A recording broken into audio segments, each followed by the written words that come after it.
So now when we look at examples, electrolysis of aqueous ionic compounds, and we've gone over the fact that water can also be oxidized or reduced. So now we've got competing half equations at each electrode. So we know that from Po that at the positive electrode is oxidation, is the anode. And so normally what we oxidize is the nonmetal. So the anion is usually the nonmetal ion. And so the normal product that we would have made in molten ionic compound electrolysis is the nonmetal. Usually the nonmetal is a gas. Now we know that we can also oxidize water, and the product in that case is oxygen. So in either case here, we're still making a gas. The nonmetal is usually a gas, and the oxygen is always a gas. So now we have two possible products that we can make at the anode in any given electrolysis of an aqueous ionic compound.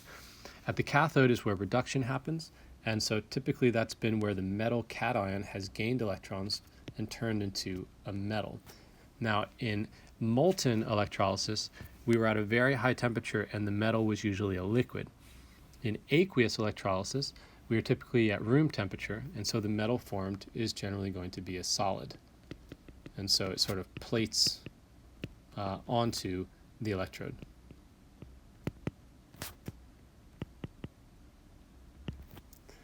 Now, water, we already went over, the reduction of water yields hydrogen gas. So whether we are forming the metal or water is being reduced is going to be quite obvious from the observation. The nonmetal one almost always, or the positive electrode, almost always forms a gas. There are some nonmetals that could be in another phase, but typically the examples use nonmetals that would form gases. So at the positive electrode, we're probably going to form a gas either way, but exactly what gas is what you're then going to have to try to figure out. Okay, so the key idea that's going to let us do this is using section 24, table 24, that data booklet table, and remembering that the more positive electrode potential, then the more negative the delta G, and therefore the more spontaneous. The more negative an E value, the more positive the delta G, and the less spontaneous. Now, what we're actually going to end up considering most of the time, because this is electrolysis, we're usually going to be considering negative E values. And so what we're going to have to do is we're going to be picking the E values that are less negative.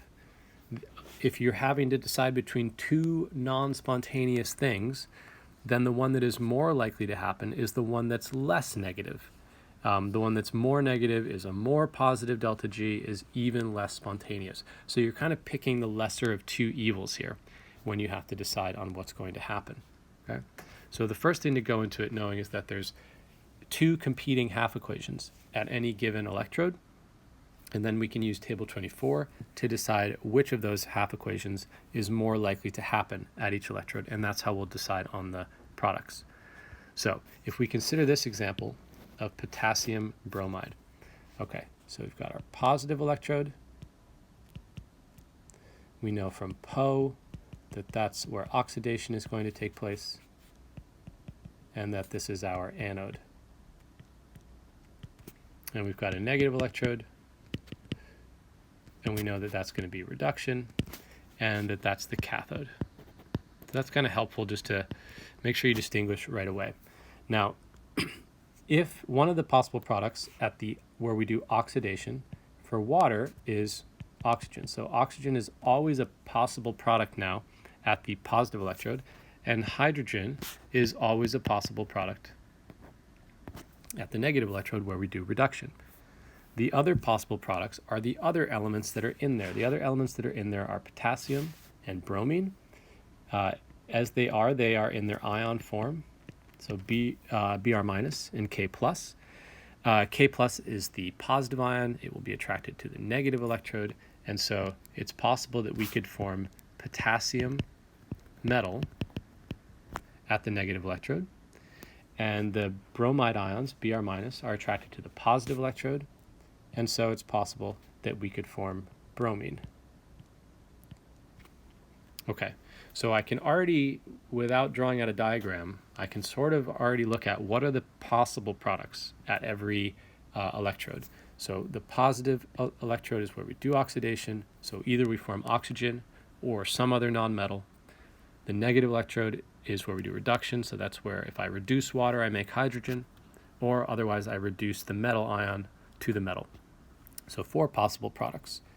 So I need to go back up to table 24 to decide what's going to happen. Okay, for the, we'll do the reduction first since they're higher up in the table. So I'll clear that up. Okay, the water reduction is always in the same place, so you should get very used to and comfortable finding it. It's this one right here. So for water to be reduced, the electrode potential value is minus 0.83 volts.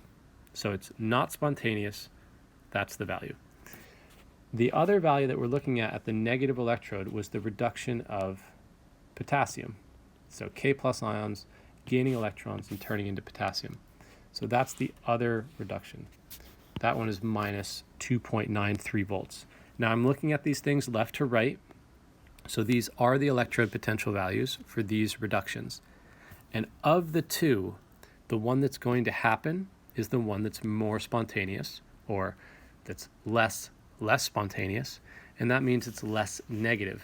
So of these two, the water is much more likely to be reduced than the potassium ions, and I'm figuring that out simply based on how negative is the E value. So at the negative electrode, our product is hydrogen, not potassium. So I had 2 potential products, either at the negative electrode, hydrogen is always one of the possible products, and the other one is the metal. In this case, we won't form the metal because it's more spontaneous to form the hydrogen, or it's way less spontaneous to form the potassium. Now, if I actually want the half equation, I can write out the half equation. I can copy it down from up above in table 24, and I get that as the reduction half equation. So I don't have to have that half equation memorized. I can use the table. The key idea is picking the less negative value.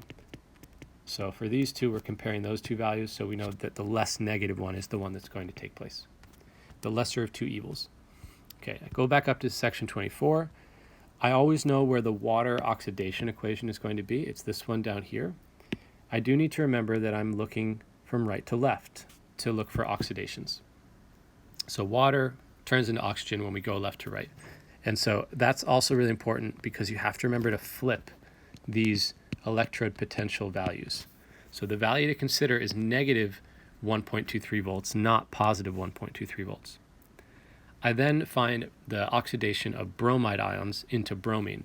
It's conveniently right above water here. So this is the other one I'm considering. And again, I have to flip its potential simply because I'm looking at the reverse reactions. So whenever you look at the reverse, we always have to flip that potential. And now of these two, I can see that the less negative value, so therefore the more likely value, is the bromide one, the minus 1.09 volts. So if I come back down here, I now know that bromine is going to be the product because of the 2 values, that was the less negative one.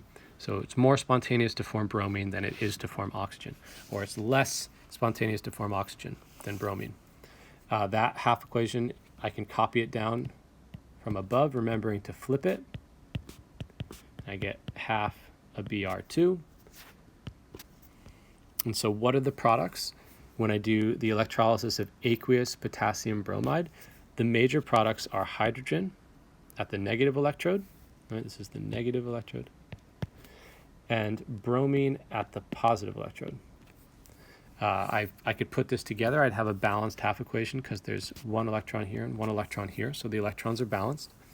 The states, water is liquid, hydrogen is a gas, and hydroxide ions are aqueous.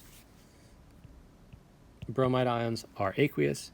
Bromine is liquid when it forms at room temperature, so it doesn't fit with my normal. It's usually a gas, but also you could probably write aqueous here because it's still going to be mixed in with the water. So it's, even though it's a liquid, it's going to kind of be spread in the water. So you'll have some sort of like bromine water that's forming. You would see bromine is kind of a red-brown color. So you'd see like a red-brown forming at the positive electrode. That's the observation that you would see. And at the negative electrode, because you're making a gas, you would see fizzing.